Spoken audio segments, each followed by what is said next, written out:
Section 1। दूसरों में असली रुचि ले। Become genuinely interested in other people. दूसरों में वास्तविक रुचि रखना एक महत्वपूर्ण और सरल तरीका है किसी के साथ मजबूत संबंध बनाने का। डेल कार्नेगी के अनुसार, जब आप किसी के बारे में दिलचस्पी दिखाते हैं तो वह व्यक्ति तुरंत यह महसूस करता है कि आप उसे महत्व दे रहे हैं। लोग तब खुश होते हैं जब वे महसूस करते हैं कि उनकी बातों को सुना जा रहा है और उनकी राय की कद्र की जा रही है।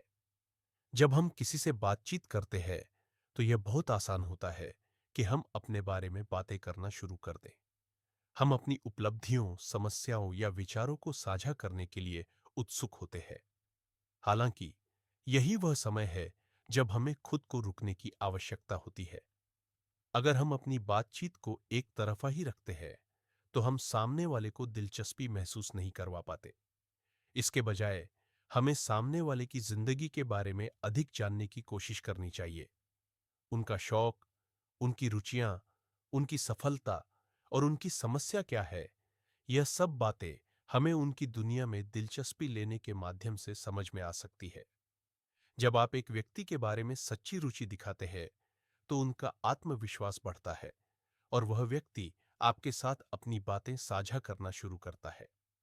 यह केवल व्यक्तिगत रिश्तों में ही नहीं बल्कि पेशेवर संबंधों में भी लागू होता है। उदाहरण के लिए, अगर आप अपने सहकर्मी के साथ काम कर रहे हैं तो अगर आप उसे यह दिखाते हैं कि आप उसकी कठिनाइयों और काम में रुचि रखते हैं तो वह आपके साथ अधिक आरामदायक महसूस करेगा और सहयोग करने में रुचि रखेगा। कैसे करें इसका अभ्यास? जब भी आप किसी से बात करें, उनकी बातों को पूरी तरह से सुने, बिना किसी अड़चन के पूरा ध्यान दें। उनसे सवाल पूछे और उनके शौक, रुचियां और विचार जानने की कोशिश करें। आपको उनकी पूरी जिंदगी में रुचि लेने की आवश्यकता नहीं है, लेकिन छोटे छोटे सवालों के माध्यम से आप अपने दिलचस्पी का इजहार कर सकते हैं। सेक्शन 2। मुस्कान की शक्ति। The power of a smile. मुस्कान यह साधारण लेकिन बेहद शक्तिशाली तरीका है जो किसी भी बातचीत या संपर्क में सकारात्मकता लाता है। डेल कार्नेगी का कहना है कि मुस्कान से हम दूसरों के साथ अच्छे संबंध बना सकते हैं क्योंकि यह एक व्यक्ति को सहज और खुले तौर पर बातचीत करने के लिए प्रोत्साहित करता है। जब आप किसी से मिलते हैं और मुस्कान के साथ उनका अभिवादन करते हैं तो यह न केवल आपको आत्मविश्वास देता है बल्कि सामने वाले को भी आरामदायक महसूस कराता है। लोग उस व्यक्ति के पास अधिक रहना पसंद करते हैं जो उनके प्रति गर्मजोशी और सादगी दिखाता है। मुस्कान का एक और फायदा यह है कि यह आपके शरीर की मुद्रा और आपके मूड को भी सुधारता है, जिससे आपका संपर्क और भी सजीव और प्रभावी बनता है। इस सिद्धांत के प्रभाव को आप कई उदाहरणों में देख सकते हैं। जब आप किसी से दोस्ताना तरीके से मिलते हैं तो आप उनके हाव भाव में निखार महसूस करेंगे।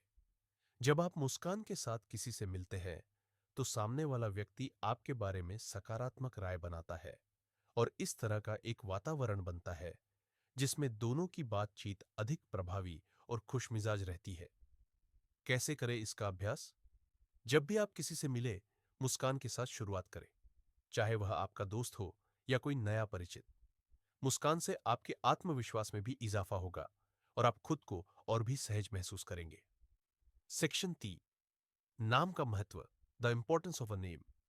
नाम किसी भी व्यक्ति की पहचान का एक अहम हिस्सा है। जब आप किसी से मिलते हैं और उनका नाम याद रखते हैं तो यह उस व्यक्ति को यह एहसास दिलाता है कि आप उसकी अहमियत समझते हैं। डेल कार्नेगी का कहना है कि किसी का नाम उसकी सबसे प्यारी ध्वनि होती है।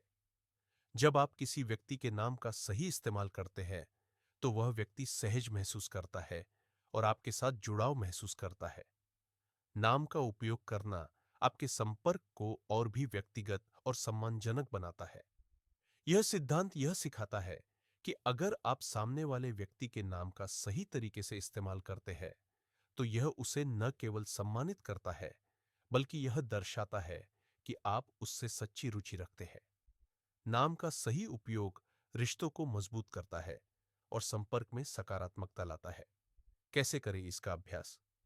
जब भी आप किसी से मिले, उनके नाम को याद रखें और बात करते समय उसका उपयोग करें। नाम के साथ हमेशा सही तरीके से संपर्क करें ताकि सामने वाला व्यक्ति अच्छा महसूस करे। सेक्शन 4, अच्छा श्रोता बने। Be a good listener. अच्छे श्रोता बनने की कला हर किसी के पास नहीं होती। जब आप किसी से बात कर रहे होते हैं तो सिर्फ सुनना ही काफी नहीं होता। आपको सामने वाले की भावनाओं और विचारों को पूरी तरह से समझने की कोशिश करनी चाहिए। डेल कार्नेगी का कहना है कि अगर आप किसी को सक्रिय रूप से सुनते हैं तो यह आपके रिश्ते को मजबूत बनाता है। जब आप किसी की बातों को पूरी तरह से सुनते हैं तो वह व्यक्ति महसूस करता है कि आप उसकी अहमियत समझते हैं और उसका सम्मान करते हैं। अच्छे श्रोता होने का मतलब है सामने वाले की बातों में गहरी रुचि लेना और उन्हें पूरा समय देना। जब आप किसी की पूरी बात सुनते हैं तो आप उससे जुड़ाव महसूस करते हैं और उसे यह एहसास होता है कि वह आपकी पूरी तरह से सराहना करता है। अच्छे श्रोता बनने से न केवल आपके रिश्ते बेहतर होते हैं बल्कि आप सामने वाले व्यक्ति से और अधिक जानने की कोशिश करते हैं। कैसे करें इसका अभ्यास? जब कोई बात कर रहा हो तो अपने फोन या अन्य व्यस्तताओं को दूर रखें और पूरी तरह से ध्यान से सुने। बीच बीच में सवाल पूछकर यह दिखाए कि आप उसकी बातों में रुचि रखते हैं। सेक्शन 5, सराहना का महत्व। The power of appreciation. हर व्यक्ति चाहता है कि उसकी मेहनत और काम की सराहना की जाए। डेल कार्नेगी के अनुसार सच्ची सराहना से रिश्ते मजबूत होते हैं। जब आप किसी की सच्ची सराहना करते हैं तो वह व्यक्ति आत्मविश्वास से भरा हुआ महसूस करता है और उससे बेहतर काम करने की प्रेरणा मिलती है। लेकिन यह सराहना सच्ची और वास्तविक होनी चाहिए। झूठी तारीफ से कोई फायदा नहीं होता क्योंकि लोग इसे महसूस कर सकते हैं। सच्ची सराहना, चाहे वह किसी की कामकाजी क्षमता की हो या फिर उसकी अन्य योग्यताओं की, सामने वाले को सकारात्मक रूप से प्रभावित करती है। यह सिद्धांत बताता है कि अगर आप किसी की सच्ची तारीफ करते हैं तो यह व्यक्ति और अधिक प्रेरित होता है और आपके साथ एक अच्छा संबंध बनाता है। कैसे करें इसका अभ्यास? किसी की सच्ची तारीफ करें और इसके लिए उनके अच्छे काम या प्रयासों का जिक्र करें। तारीफ करते वक्त ध्यान रखें कि यह ईमानी और सच्ची हो ताकि सामने वाला व्यक्ति इसे महसूस कर सके। सेक्शन, दूसरों की इच्छाओं को समझकर प्रभाव डालना। Influence through persuasion. इस सिद्धांत के अनुसार अगर आप किसी को प्रभावित करना चाहते हैं तो सबसे पहले आपको उसकी इच्छाओं और जरूरतों को समझना होगा। डेल कार्नेगी का कहना है कि अगर आप किसी व्यक्ति से कुछ चाहते हैं तो सबसे पहले यह समझे कि वह व्यक्ति क्या चाहता है और फिर अपनी बात इस तरह से रखे कि यह उस व्यक्ति की इच्छाओं के अनुकूल हो। यह प्रभावी तरीका है क्योंकि जब लोग महसूस करते हैं कि जो कुछ भी उन्हें दिया जा रहा है वह उनके लाभ में है तो वे उसे अधिक आसानी से स्वीकार करते हैं। यह सिद्धांत न केवल पेशेवर दुनिया में काम आता है बल्कि व्यक्तिगत रिश्तों में भी इसका उपयोग किया जा सकता है। कैसे करें इसका अभ्यास? हमेशा सामने वाले की इच्छाओं को समझे और अपनी बात उसी तरह रखे जिससे सामने वाला व्यक्ति इसे अपने लिए लाभकारी समझे। इसे आप तब लागू कर सकते हैं जब आप किसी को किसी बात पर राजी करना चाहते हैं, जैसे कि टीम वर्क या साझेदारी में किसी का सहयोग प्राप्त करना। सेक्शन 7, आलोचना और बहस से बचें। Avoid criticism and argument.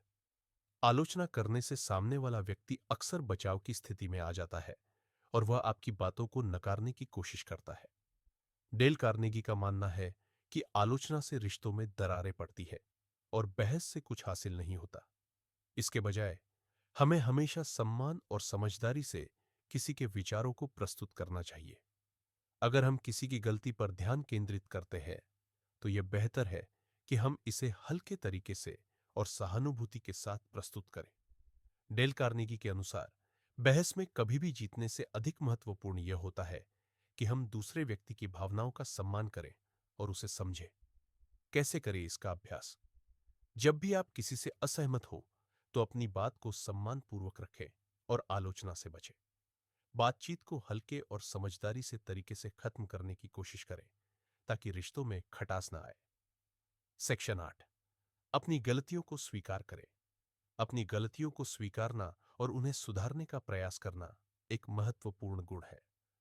Dale Carnegie का कहना है कि अगर आप अपनी गलतियों को बिना किसी हिचकिचाहट के स्वीकार करते हैं, तो यह सामने वाले व्यक्ति को यह संदेश देता है कि आप ईमानदार हैं और अपने दृष्टिकोण में लचीलापन रखते हैं। सिर्फ गलतियां स्वीकार करना ही पर्याप्त नहीं है, आपको उन गलतियों से कुछ सीखने की भी आवश्यकता है।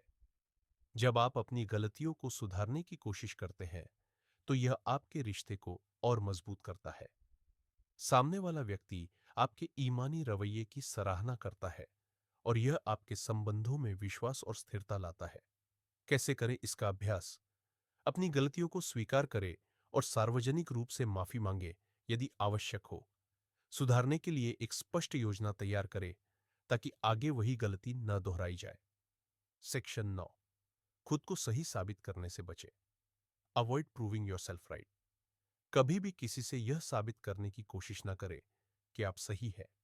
यह केवल बहस और तनाव बढ़ाता है, जिससे आपके रिश्ते में खटास आ सकती है। डेल कार्नेगी का कहना है कि जब आप अपनी बातों को हल्के तरीके से रखते हैं, तो सामने वाला व्यक्ति आपके दृष्टिकोण को बेहतर तरीके से समझता है।